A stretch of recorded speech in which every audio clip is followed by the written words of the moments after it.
Hey everyone, it's Nina. Thanks for joining me today for a new video showcasing one of Simon Says Stamp's STAMPtember collaboration sets.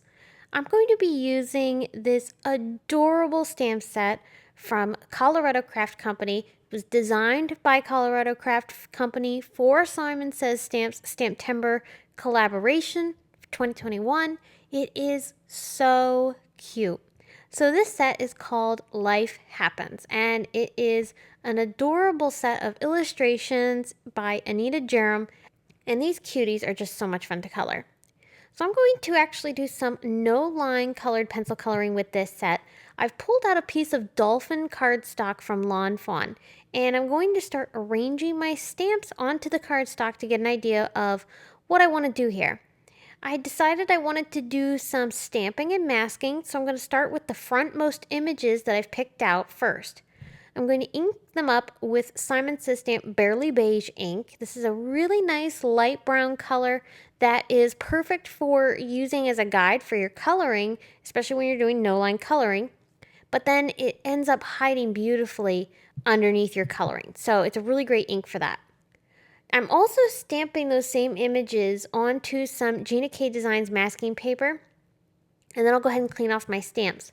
After I cut the masks out with my fine tip scissors, I'll lay them over the two stamped images that we already stamped down onto our cardstock.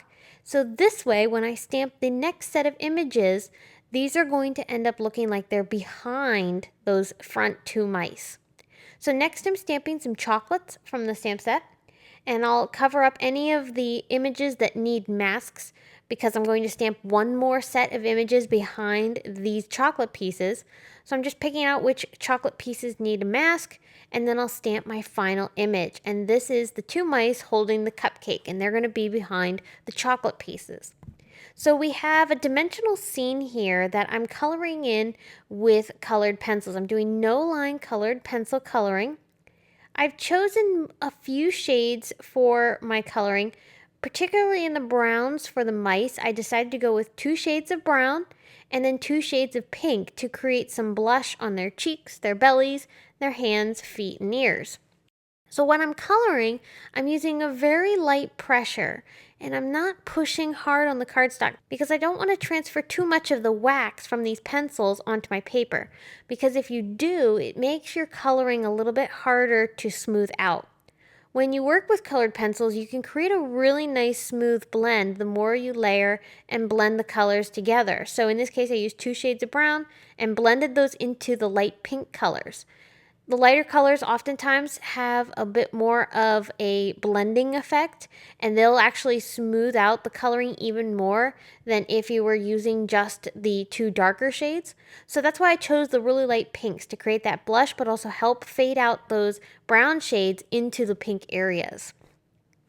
For some of the other candy and chocolate pieces that are in this image, I pulled out some teal. I picked a light, a dark, and a medium shade. So that way I can transition the dark color into the lightest with that medium shade, and that's going to really create a nice blend, and it'll smooth things out with that lightest pencil. I wanted to go with something cute and fun, very birthday and candy-like, so I ended up choosing teal, pink, and yellow for the colors that are going to end up going with all the browns that I have here. And for those of you who haven't done colored pencil coloring like this, before you jump into it, I definitely recommend that you try to keep your pencils as sharp as possible when you're coloring, because that's going to help you get into the nooks and crannies and really create the depth that you want for your shading, because you're going to have that really nice control by those fine tips of the pencils.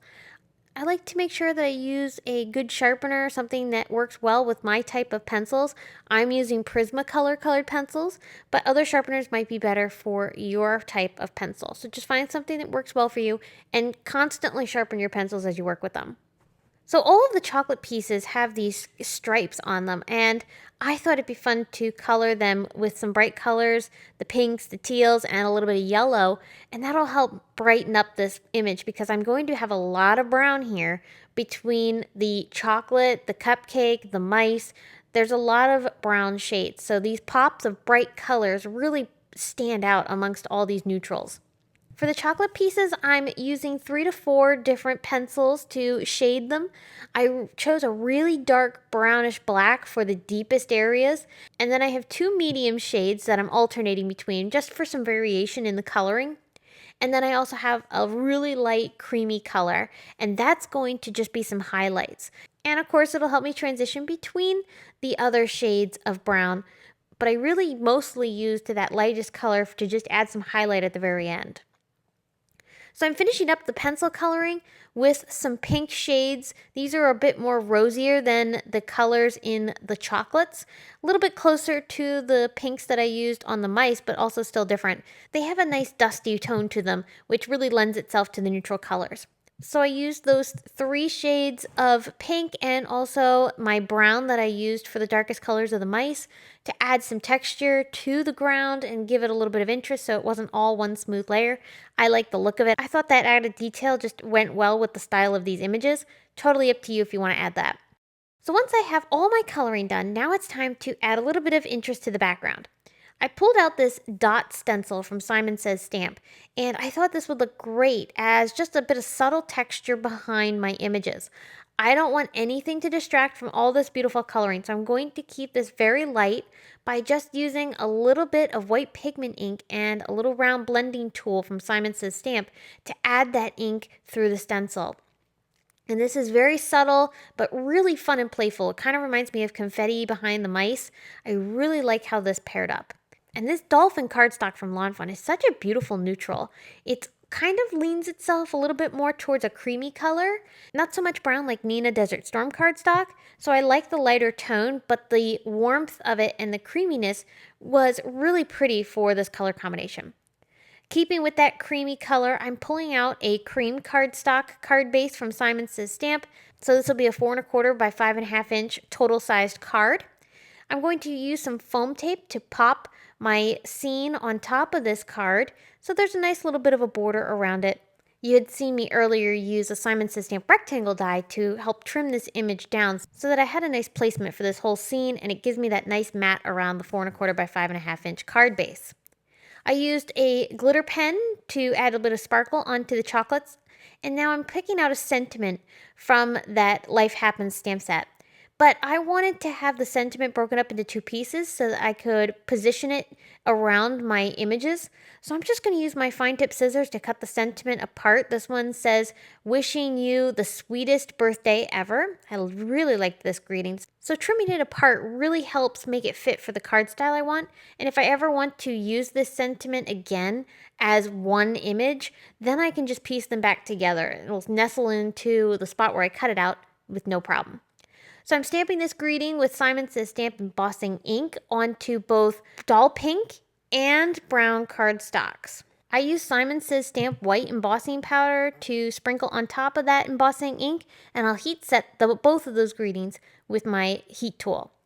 With my fine tip scissors, I will fussy cut these greetings out. I really like the look of this, so I'll just go around the edges and create a nice border around the greetings and pop them up into the locations that I had originally intended them to be. I think they really balance out nicely with these images. So I finished things up with some pretty pink sequins that I had in my stash.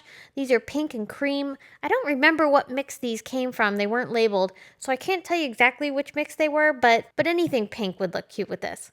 So my finished card features this adorable Life Happens STAMPtember exclusive from Simon Says Stamp and the Colorado Craft Company.